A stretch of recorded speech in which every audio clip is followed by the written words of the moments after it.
Gracias. Amén y amén. Estamos en una serie que le hemos llamado El lenguaje de la oración con los salmos.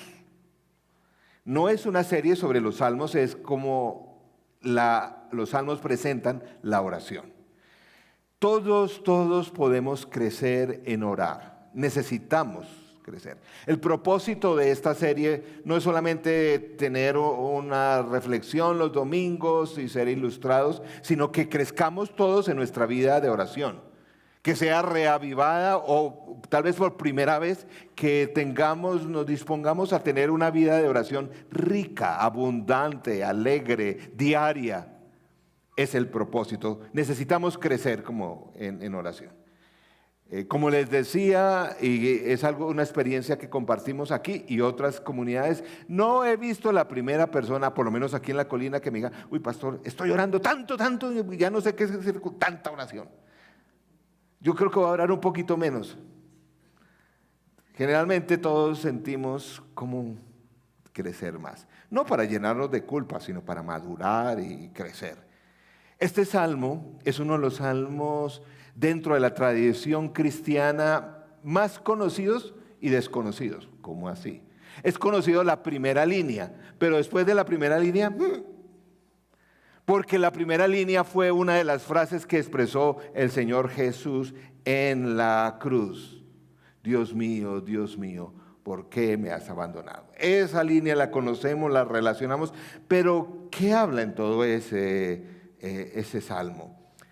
Ese salmo habla fundamentalmente del salmista. David nos enseña cómo orar en medio del dolor, en medio del sufrimiento.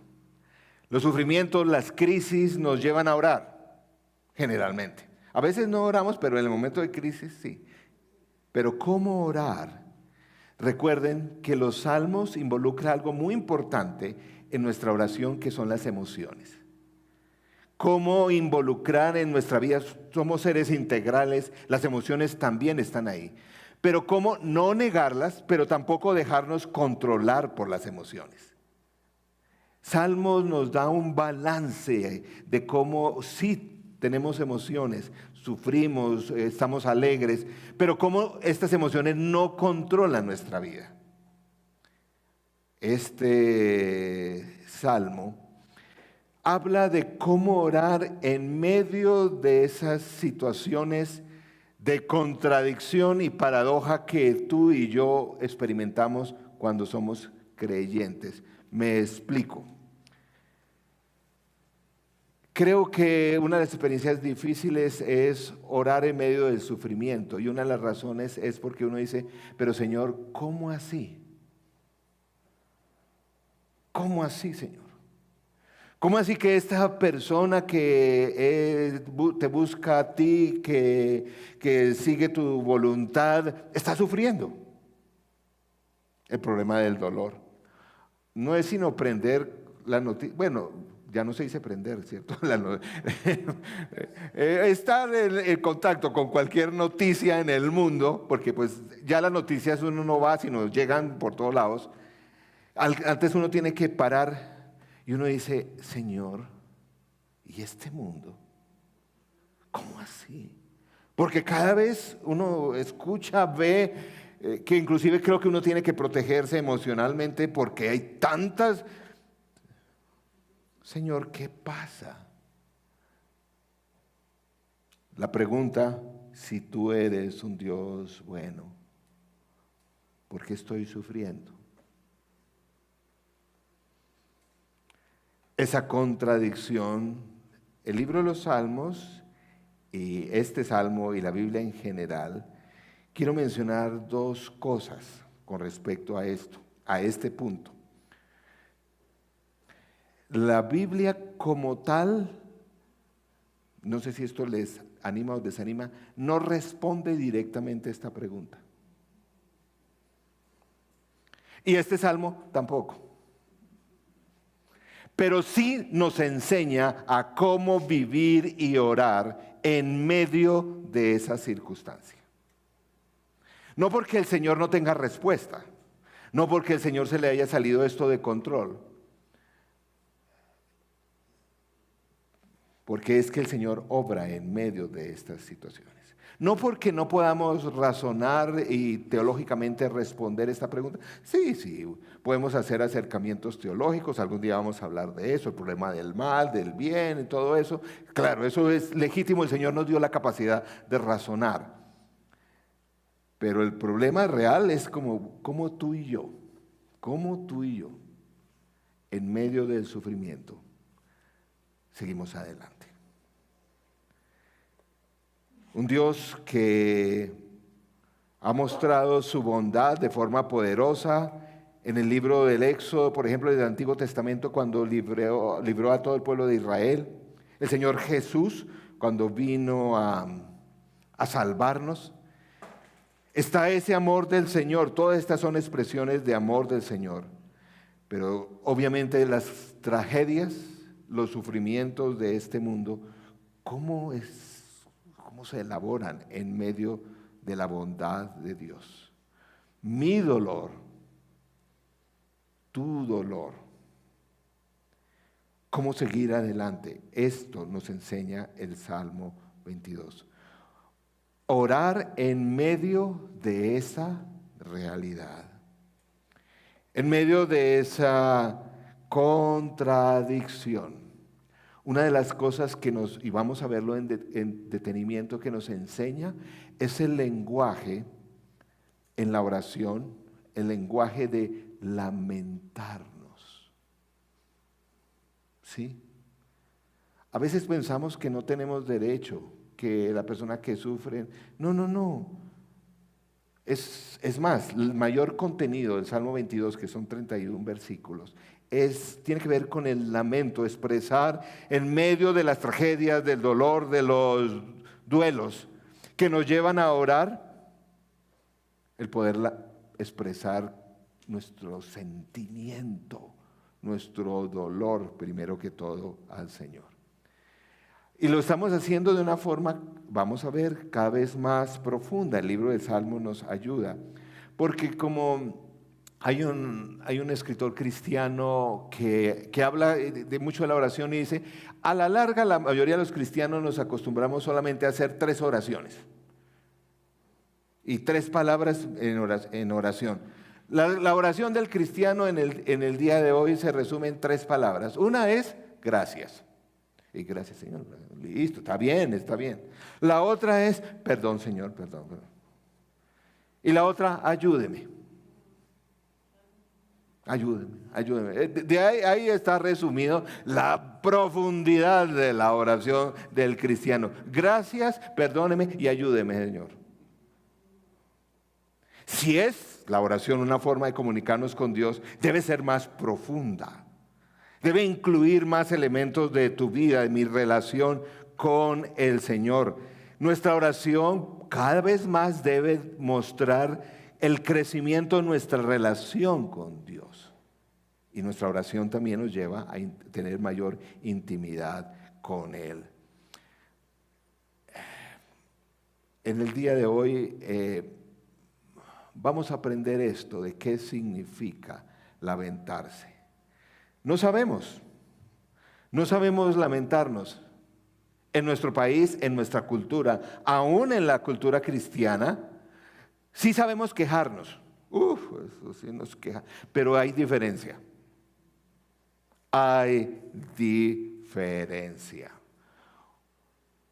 Vamos a ir viendo cuáles son esas diferencias principales. Pero principalmente uno podría decir, la queja es eso, primero yo le estoy echando la culpa a otro. Se la echo a Dios, las circunstancias, ¿por qué no hice lo uno? ¿Por qué lo hice? Le involucro crítica. Cuando ustedes estén en una experiencia de lamento, para saber si la estamos diferenciando de queja, hay 3 palabritas que nos ayudan. Una, ese lamento tiene ira, de alguna forma está siendo irrespetuoso con alguien, ira, irrespeto, o alguna ironía en esa queja. Eso es una de las cosas que más diferencia. Una cosa es, y podemos quejarnos, pero espiritualmente la queja no no nos acerca al Señor. El lamento sí, la queja no. Así que uno podría decir, ¿cuál es tu dolor en el día de hoy? Aprendamos a lamentarnos. Sí podemos expresar ante nuestro Dios nuestras emociones y cómo nos sentimos. Pero revisemos, hay ira, hay de alguna forma irrespeto. ¿Y cuál es la otra? Ironía. Desde ya el Salmo nos va a enseñar a eso. Al comienzo del Salmo dice el Salmo una notica que casi nunca se lee, dice: para el director del coro, Salmo de David, cantes en la melodía de sierva de la aurora. No solo, ¿qué quiere decir esto de cántese en melodía de sierva de la aurora? Ustedes que son estudiosos bíblicos, ¿qué quiere decir eso? Tranquilos, ni idea tampoco, ni idea. Pues sí, uno puede, las que estudian el texto dice, bueno, los salmos se cantaban, el pueblo lo cantaba, entonces lo cantaba el pueblo de Israel. Por lo tanto, estas son algunas notas para que los músicos, que en esa época entendían, sabían qué significa en tono, en modo de sierva de la aurora. Pues que conoce uno, pero sí nos dice algo. Este salmo no es solamente, porque si lo cantaba todo el pueblo de Israel, no es solamente ni para David solamente y para Jesús cuando lo usó en la cruz.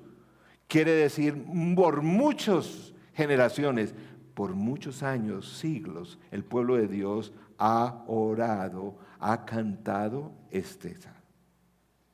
Porque seguimos viendo esas dolores que hay en el mundo, en nuestra propia vida. Pero bueno, metámonos de una vez en el Salmo. Hoy les voy a dar gusto a esos que les gusta que vayan versículo por versículo. Entonces ahí vamos a ir, porque hay que... Verso 1. Dios mío, ¿por qué me has abandonado? ¿Por qué estás tan lejos cuando gimo por ayuda? Cada día clamo a ti, mi Dios, pero no respondes. Cada noche levanto mi voz, pero no encuentro alivio. Sin embargo, tú eres santo, estás entronizado en la alabanza de Israel. Nuestros antepasados confiaron en ti y los rescataste, clamaron a ti y los salvaste, confiaron en ti y nunca fueron avergonzados. ¿Hay ira? ¿Hay respeto? ¿Hay ironía? Pero una fuerte realidad. Este momento está hablando de que el salmista, y ya nos empieza a enseñar esto del lamento. El salmo en general toda la Biblia mantiene la contradicción. Señor, pero tú libraste a mis antepasados. Mire todo lo, Señor, no él la niega, pero se mantiene ahí. Este salmo en este versículo también muestra que el problema aquí no es un problema intelectual, es un problema de relación. No es lógico esto. No. Señor, pues tenemos una relación, ¿por qué me está pasando esto? Yo siento que no me escuchas, que no estás obrando. ¿Qué pasa, Señor? ¿Tú has estado alguna vez ahí?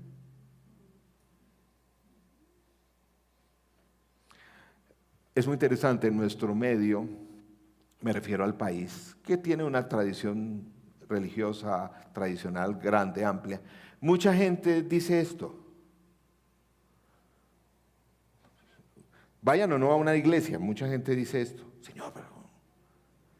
La pregunta que nos hace el Señor a través de este salmo, que David lo expresa así es: ¿Sí tienes una relación?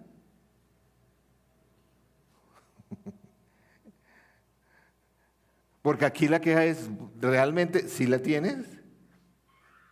Porque es muy fácil decir y juzgar y que Dios, pero sí la tienes. Aquí el salmista evidentemente la tiene. Pero es lo que a él le aflige, es que en medio de esa relación, Señor, no entiendo por qué no has venido a mi auxilio, así como lo hiciste con el pueblo. ¿Qué pasa, Señor? Tú fuiste el liberador de mis antepasados. Y aquí también en este lamento que es genuino, que depende porque si tenemos una relación con Dios podemos decirlo. ¿Saben que al salmista se le está olvidando lo que a nosotros se nos olvida? Pero es que el Señor yo creo que le diría al pueblo de Israel, ¿se acuerdan? Le costó.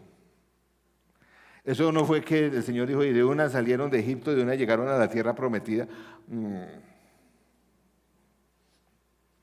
A veces cuando decimos, ay, al fulano, pero mire, le hiciste el milagrito, mire lo que hiciste en mi vida en el pasado, pues Señor, ¿qué pasa? ¿Te acuerdas que eso no fue? Siempre la experiencia de liberación tiene su, ¿cierto? Pero como que a uno, en las que está pasando ahora, así el Señor le ha ayudado a uno muchas veces, pero como que uno ya se le olvida el proceso, ¿cierto? Se nos olvida el proceso. Señor, pero mire, o vemos a una persona y dice, mire, Señor, usted le respondió. Y tú no sabes el proceso. Y el proceso generalmente tiene que ver con la relación. Porque el pueblo de Dios aprendió a relacionarse con Dios en todo ese proceso, que no fue de un día para otro que salieron de Egipto y ya. Aprendieron a conocer al Señor. Pero claro, el salmista ve hacia atrás y dice, Señor, pero pues tú lo liberaste y ahora.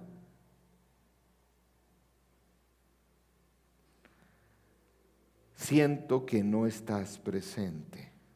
Es un diálogo, nuevamente, del salmista con Dios. Algunas personas dicen, no, él está hablando a sí mismo. No, él está hablando con Dios. Se está lamentando. Y el pobre, vamos adelante, porque el lamento es profundo.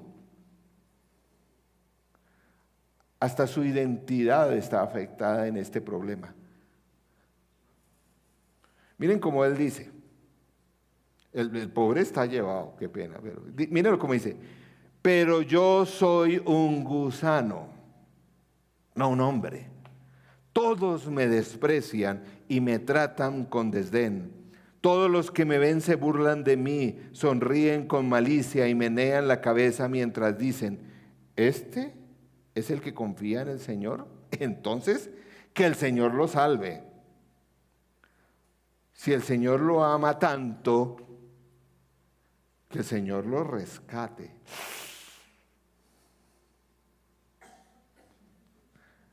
Esta es otra experiencia del dolor. El dolor no es solamente la aflicción directa por la pérdida, la enfermedad, la crisis económica. Es lo que ocurre relacionalmente con nosotros. ¿Cierto? El dolor, el sufrimiento, las tragedias tienen un elemento relacional que nos afectan mucho. La identidad de este hombre se ve, pues hombre, es el rey David, no es cualquier. Pero aquí dice, no, pues mire, el Señor yo veo que está como le. Y la gente, no, bueno, y eran creyentes, digamos. ¿Usted no es que es el favorito del Señor? A ver. Y él siente que toda su identidad es afectada por la opinión de otros. Créanme, y emocionalmente y psicológicamente se estudia quienes atienden las situaciones de trauma. entienden desde el punto de vista emocional que mucho del dolor emocional no es solamente por la enfermedad, la pérdida del familiar, sino por decir que sienten que las otras personas, o a veces directamente se lo dicen, y a este que le, pues, uy, mejor dicho, no sale de la olla.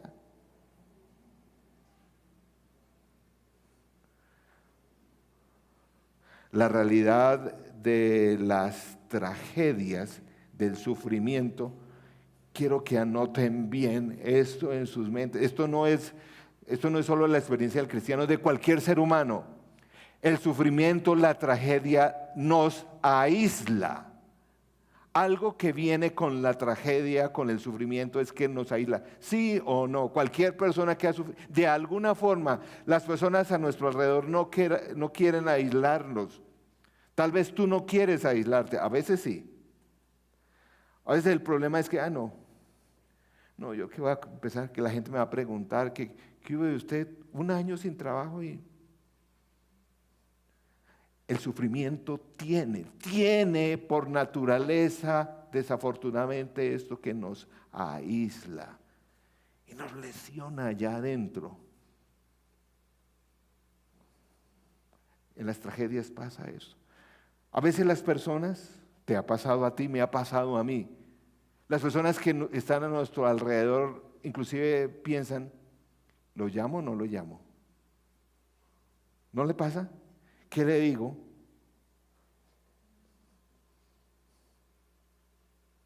Que perdió el papá. ¿Y cómo? ¿Será que de por sí, no? El dolor, el sufrimiento aísla. Y la sociedad es cruel. Las relaciones son difíciles. Por eso no es la primera vez, pues esto no se necesita ser religioso. Las crisis, el dolor, prueba las amistades o no. Y la tendencia es, y no es para juzgar a nadie, sino es así. El dolor tiene ese elemento que nos aísla, que nos sentimos, pero ¿por qué a mí? Que nuestra identidad dice, yo realmente empezamos a sentir, yo no valgo. Sí ocurre en el dolor. Hay esa fragilidad. Una de las cosas que creo que todos aquí hemos experimentado, creo, si no, qué bendición, lo frágil que uno se siente cuando está enfermo, ¿cierto?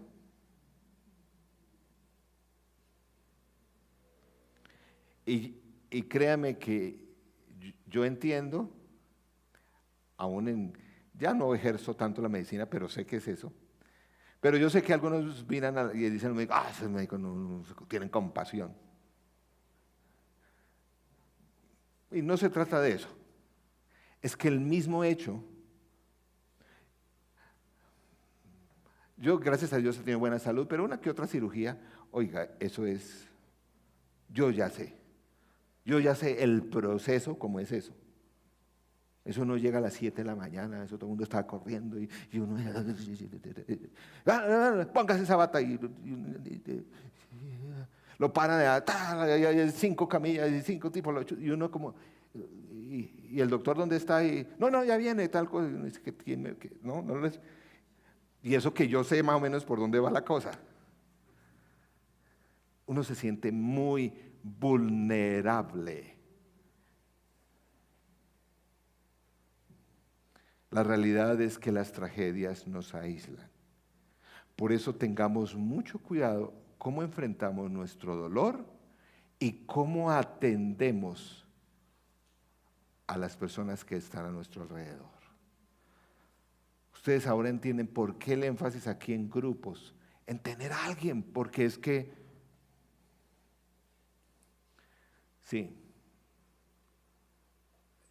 tenemos que aprender, en medio del dolor de la otra persona, aprendamos a no dejarlos solos.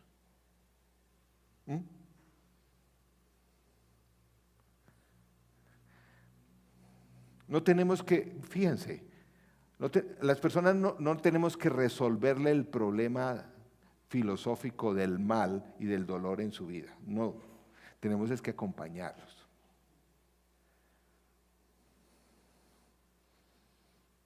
Y ojo con, no, pues yo pensé que estaba peor. No, pues, no, pues, no, pues, qué ánimo, pues, ¿cierto? O cuando las personas en el medio de sufrimiento se van hundiendo en sus emociones como este. Uno dice, no, pero un cristiano, ¿cómo así? El Señor vive. ¿Cómo así que un cristiano que se dice que se siente un gusano? Eres el hijo del rey. Ay.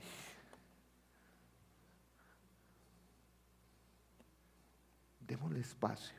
Este salmo nos enseña a cómo orar por nuestro dolor y cómo orar por el dolor del otro.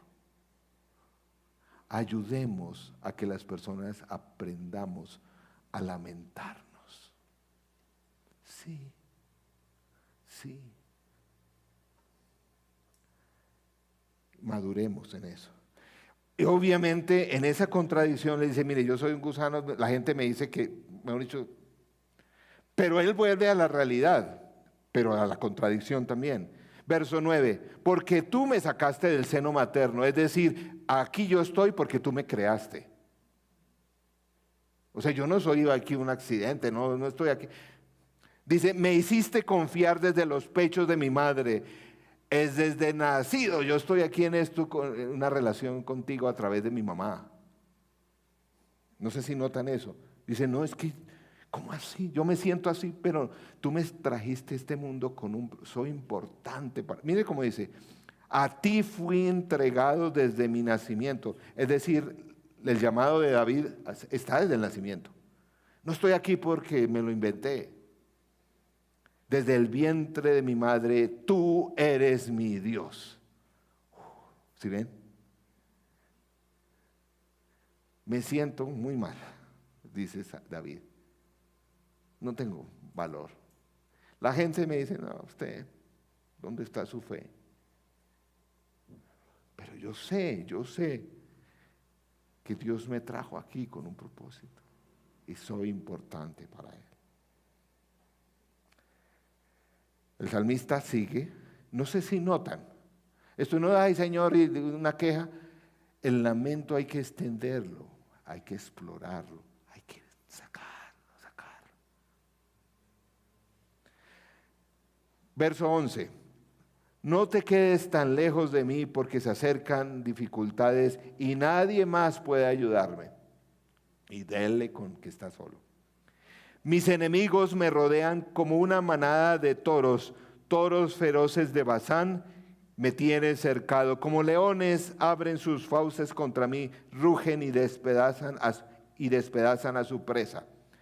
Aquí pues culturalmente nos sentimos un poco distantes, porque pues yo no sé, pues ni leones ni toros de Basán, pues todos los días vemos en la calle. En esa época, sí. El cuento es que eran de todas formas animales sumamente feroces. Mi vida, mire, pues este es poeta. Lamentablemente no todos somos poetas, ¿cierto? Para poder lamentarnos como lo hace David. Mire cómo dice, mi vida se derrama como el agua y todos mis huesos se han dislocado. ¿Usted no se ha sentido así? Sí, pero ¿qué es? Me parece bellísimo. ¿Cómo es un poeta? Mi vida se derrama como... ¿Qué tal uno poder hacer eso? Ay, decirlo así tan bonito. ¿Cierto? Mi corazón es como cera que se derrite dentro de mí. No, pues esto es poesía pura. Son libros poéticos, ¿no? Pero usted no ha sentido eso cuando su corazón se derrite como la cera. ¿No han sentido? Es sorprendente. Mi fuerza se ha secado como barro cocido. La lengua se me pega al paladar. Me acostaste en el polvo y me diste por muerto. Miren la descripción física tan... Mis enemigos me rodean como una jauría de perros, una pandilla de malvados me acorrala. Han atravesado mis manos y mis pies. Puedo contar cada uno de mis huesos. Oiga, el tipo estaba flaquito, flaquito. Seguramente en alguno de esos exilios cuando lo perseguían y ¿no? Puedo contar cada uno de mis huesos. Mis enemigos me miran fijamente y se regodean. Ay, el pobre. Se reparten mi vestimenta entre ellos y tiran los dados por mi ropa.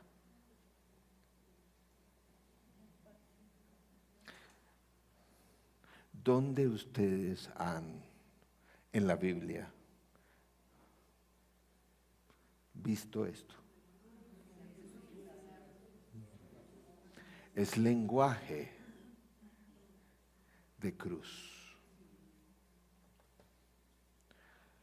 Algunos dicen que este texto es profético de la llegada del Mesías. Creo que el texto no se muestra tan profético. Lo que pasa es que nosotros no exploramos el lenguaje del lamento. Jesús sufrió una experiencia cruel. Y las experiencias crueles son así.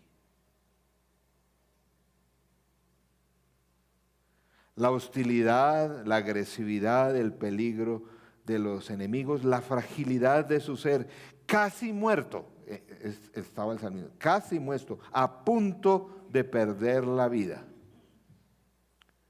Y el salmista lo expresa, lo expresa.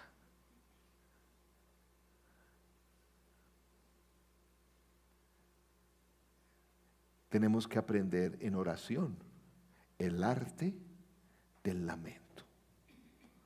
Hay como 18 salmos para eso, que son, porque la vida tenemos que aprender a lamentarnos, diferente de quejarnos.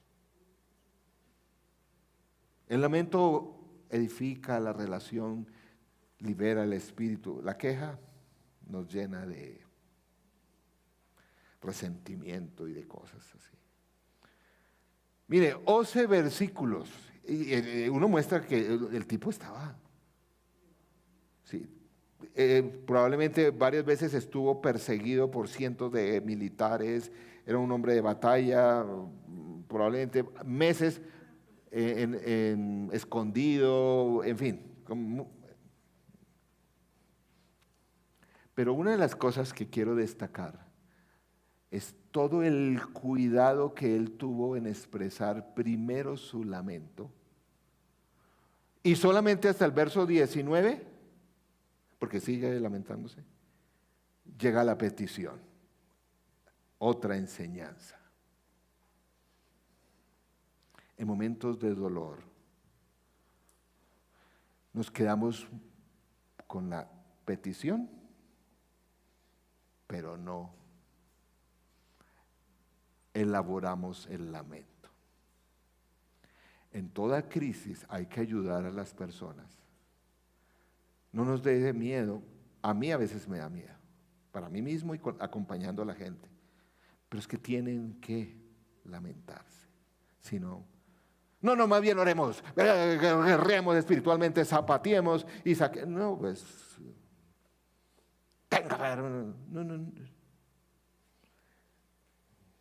Primero 18 versos para lamentarse. Ahora, algo interesante, vamos a ver la petición. 3 versículos.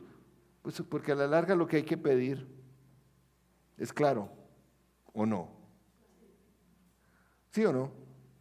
Señor, que se sane mi hijo. Pues es que no le dé vueltas. Que se sane. Eso es lo que tengo que pedir. Oh Señor, hasta el verso 19 empieza, realmente pide, no te quedes lejos, es une con el otro, tú eres mi fuerza, ven pronto a mi auxilio, sálvame de la espada, ahora sí está pidiendo, recuerden que es un militar, digo, sálveme libra mi preciosa vida de estos perros, el tipo pues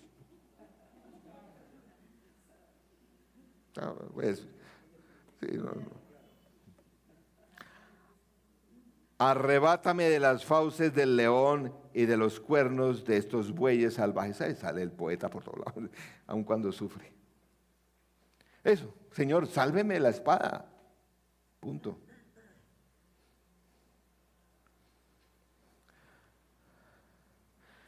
Porque lo que el salmista sabe, y a veces nosotros no reconocemos, ¿ustedes creen que el Señor no sabía qué es lo que necesitaba él?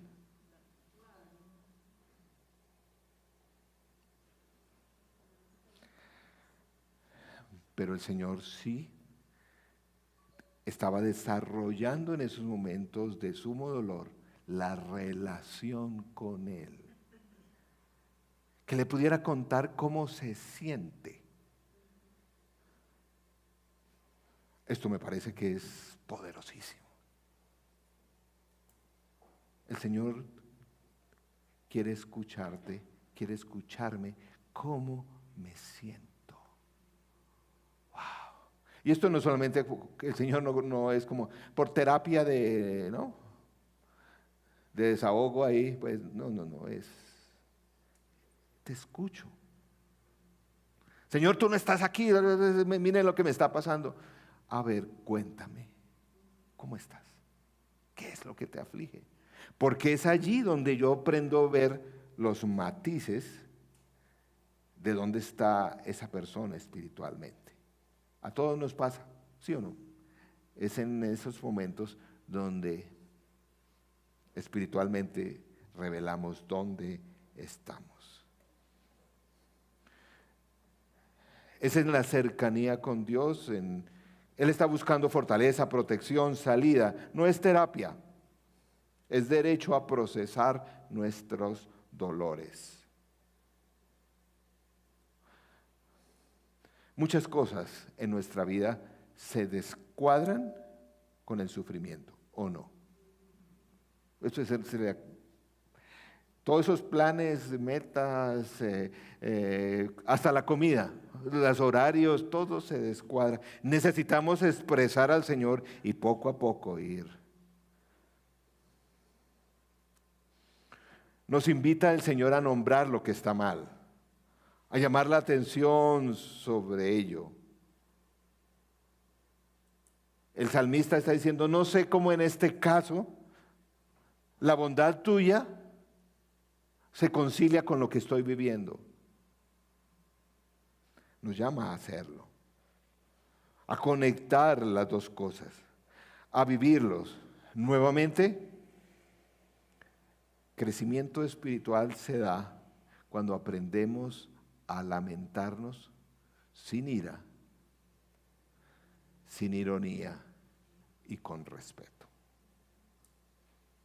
Esto cuesta mucho. Eso lo digo en 3 palabritas fáciles, pero cuesta mucho. Solo el corazón maduro, el corazón que puede liberarse con el Señor, lamentarse con Él, aprende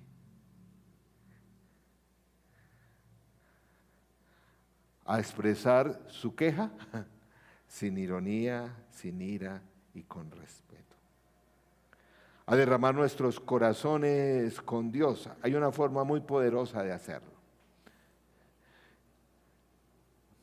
El Salmo, en la siguiente parte, termina como muchos salmos terminan, con testimonio. Ya también nos está enseñando. Versos 22 al 31, quiero mencionarles, es muy probable que cuando David compuso esta parte del Salmo, de pronto ya había salido del rollo, o por lo menos su cosmovisión había cambiado. Pero es muy probable que ya estaba, ya al otro, porque uno sale, el Señor lo saca y vuelve, le dice el Señor, ¿te das cuenta? ¿Se acuerda? Ay, sí, Señor. ¿Se acuerda la otra? Ah, sí, Señor. ¿Se acuerda la otra? Ay. Pero entonces, ¿por qué le acelera el estrés, la ira, el pataleo? ¿De cuántas le he sacado? A David, uf, ¿de cuántas te he sacado? Ah, sí, Señor. Pero hay una experiencia que creo que nos anima también, es a dar testimonio de lo que el Señor hace. Porque a mí me pasa, una vez que la cosa se soluciona, como que le olvida a uno, o no. Consigue uno el trabajo y ya, el chino se sanó y pues, seguimos y se nos olvidó. ¿Cómo podemos ser fortalecidos y qué es el paso que viene? Recuerde, el Salmo nos está enseñando a profundizar nuestra vida de oración cuando hay dolor y sufrimiento. Vamos a ver un día otro salmo que habla del canto, bueno, eso es otra cosa. En 8 días vamos a hablar de la fe, eso es otra cosa. Hoy es del dolor.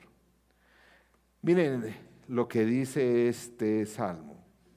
Anunciaré tu nombre a mis hermanos, entre tu pueblo reunido te alabaré.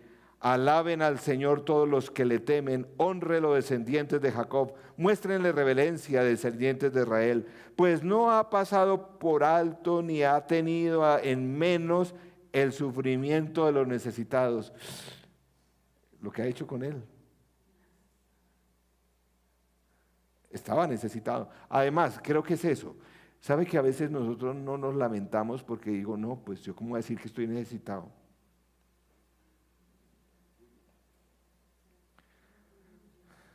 El orgullo. No les dio la espalda. Vea, ¿sí ve? No, él no les dio la espalda, sino que ha escuchado sus gritos de auxilio. Está hablando de él, ¿o no? Está listo, dice. Pero dice, los reunió y dice, les voy a anunciar esto. Ustedes me escucharon decir, Dios mío, me has abandonado. Pero no, aquí estoy. Te alabaré en la gran asamblea. Cumpliré mis promesas en presencia de los que te adoran. Esto ahí como que lo pasa uno de agache. Pero es tremendamente poderoso. ¿Saben por qué? ¿Cuántas cosas uno no promete en... ¿Ah? Uy, Señor, hágame un milagrito y yo le hago. Pero aquí dice, cumpliré mis promesas en presencia de los que te adoran. Todo lo que te dije, lo voy a hacer, lo estoy cumpliendo. Los pobres comerán y quedarán satisfechos. Todos los que buscan al Señor lo alabarán. Se alegrará el corazón con gozo eterno. Toda la tierra reconocerá al Señor y regresará a Él. Todas las familias de las naciones se inclinarán ante Él, pues el poder de la realeza pertenece al Señor. Y eso que Él era rey. Él gobierna a todas las naciones. Que los ricos de la tierra hagan fiesta y adoren. Inclínense ante Él todos los mortales, aquellos cuya vida terminará como polvo, porque pues la realidad es la realidad, ¿no? Hasta que el Señor no venga.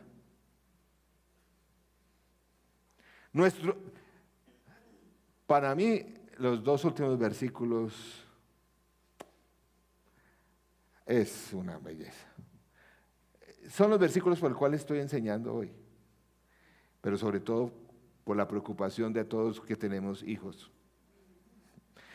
Nuestros hijos también los servirán, las generaciones futuras oirán de las maravillas del Señor.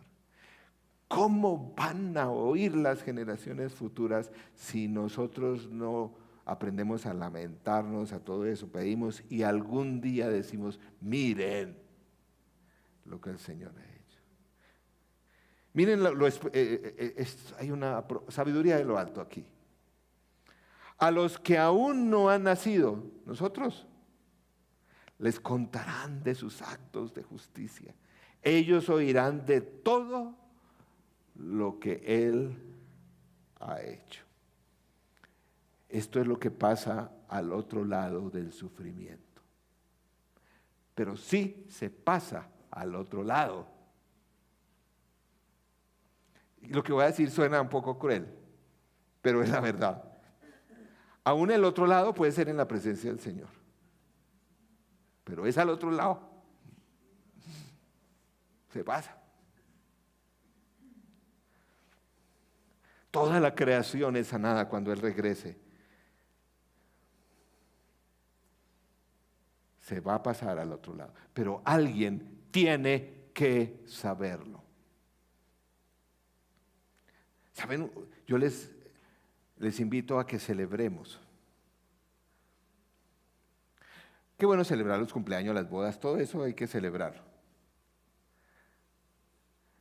Pero, esto lo aprende uno en los salmos, en cómo orar. Oiga, ¿qué tal si nos ponemos de moda aquí en la colina y empezamos a hacer celebraciones de respuestas de oración? Qué pena, pero a mí hasta ahora no me han invitado a ningún sancocho porque el Señor lo sacó y les dio trabajo, por ejemplo. Y vamos a celebrar, pero, ¿cierto? Vamos a celebrar. Y vámonos con todo el grupo pequeño y vamos a celebrar, porque miren lo que el Señor ha hecho.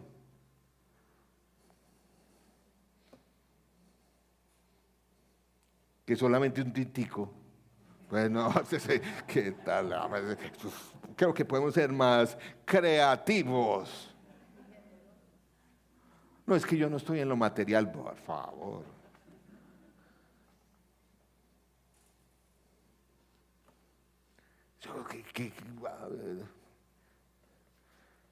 Sí, ninguno tampoco me dice, algunos lo han hecho. Y me han dicho, Juan, yo quiero un domingo pararme allá y decir lo que el Señor ha hecho. Aquí hay espacio, ¿no saben? Ahora, pero, es que yo digo, así, qué bien, qué gozo, hermano, ¿qué tal? ¿Qué pasó? No, mire, es que el día se me quedó la billetera en la casa y entonces salí y antes de llegar a la estación de Transmilenio miré y había un billete de 5,000 y le dije, quiero alabar al Señor. Pues sí, es lindo el detalle, me parece, pero pues, sí, yo no lo voy a poner aquí el domingo para decir que se encontró un billete de 5,000, pues. No, pues algo como que, ¿no? Con sustancia, con lamento. ¿Saben por qué? Porque el que no lamenta, no agradece. El que se queja, pues no, ese vive ahí refunfuñando y ahí en la pena. El que no lamenta, no agradece. ¿Cuánto nos enseña los salmos a cómo orar? Para nosotros y para otros. Jesús citó a este salmo. Citó este salmo en el momento más difícil en la cruz. Lo citó por varias cosas. Reflexionemos brevemente para terminar en esto. Porque Jesús en la cruz estaba tomando el sufrimiento de David y de miles de otros antes de la venida de Jesús en la cruz. Él usó ese. En segundo lugar, Jesús en la cruz, diciendo este salmo, miren, el Hijo de Dios también tenía que lamentar. Él estaba viviendo su propio sufrimiento. Por eso se parecen tanto las palabras que están ahí a la narración de los evangelios del sufrimiento. Porque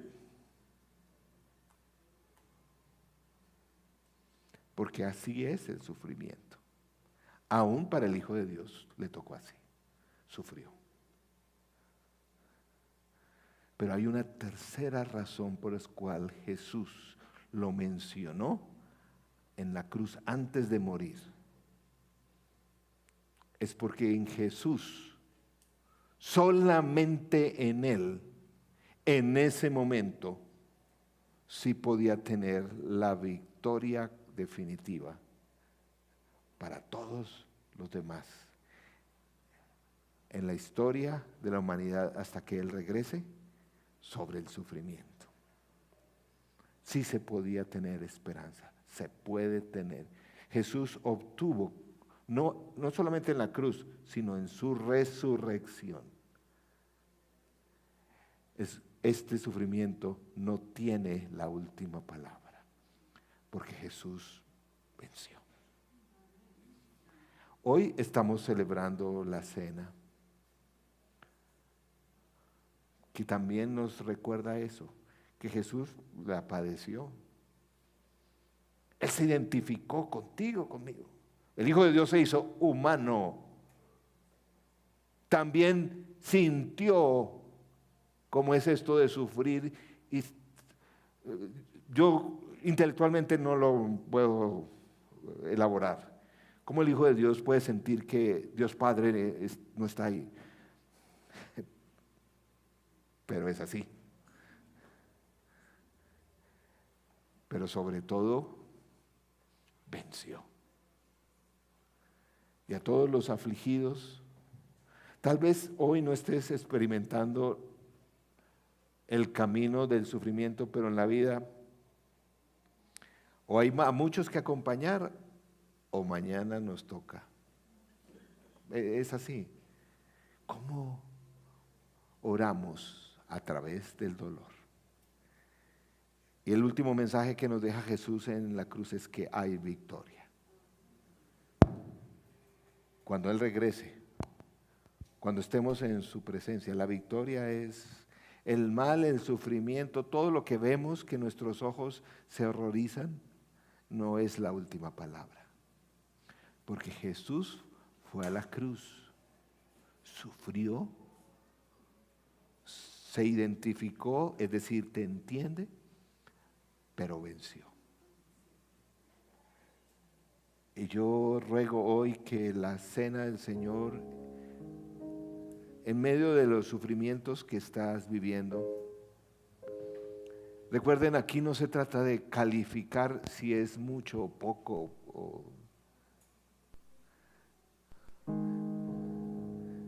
Nadie debe calificar el sufrimiento. Nuestro Dios no lo hace. Nunca en la Biblia hay una oración que el Señor, o yo he escuchado a un creyente que diga, ay no, y se queja por eso. No, sufrimiento es sufrimiento. Pero el Señor venció. Aprendamos a lamentarnos. Ayudemos a la gente a lamentarse. Oremos y vamos a pedir perdón también, porque mucho de nuestro lamento está lleno de ira, de irrespeto y de ironía. Perdón, Señor. Hoy vamos a decir, Señor, perdón, porque los sufrimientos, no sé cuáles sean, cada uno, a veces los cargamos de esto y no es lamento que edifique. Pero sobre todo también la cena, la comunión nos llena de esperanza. No es la última palabra. Y salimos y vamos a ir a la presencia de nuestro Dios, tal vez en el paso más difícil que cualquiera podemos enfrentar, como en la muerte. Hay victoria en Él.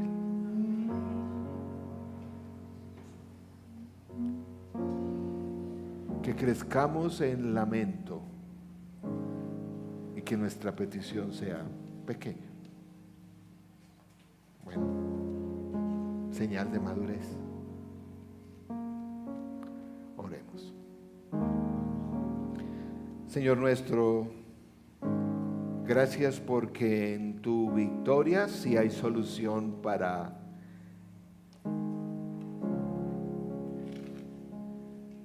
esta paradoja, para esta contradicción. del sufrimiento frente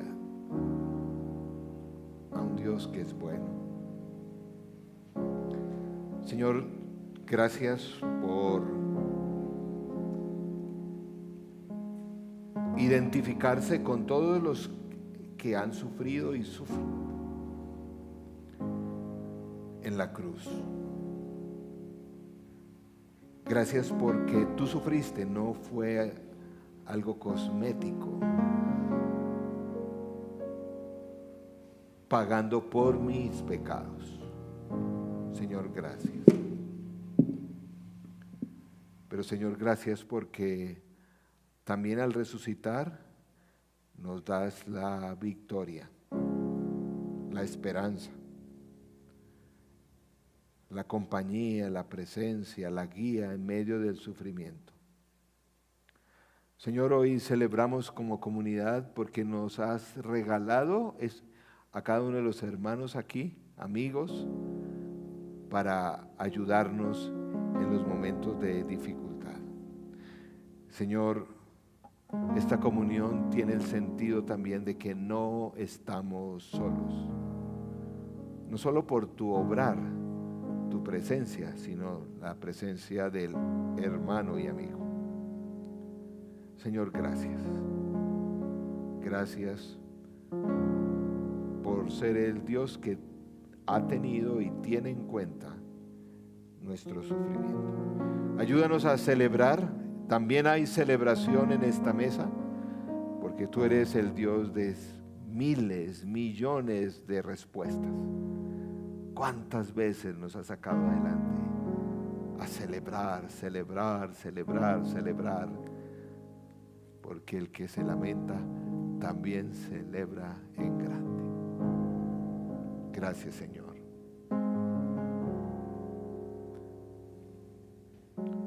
Amén.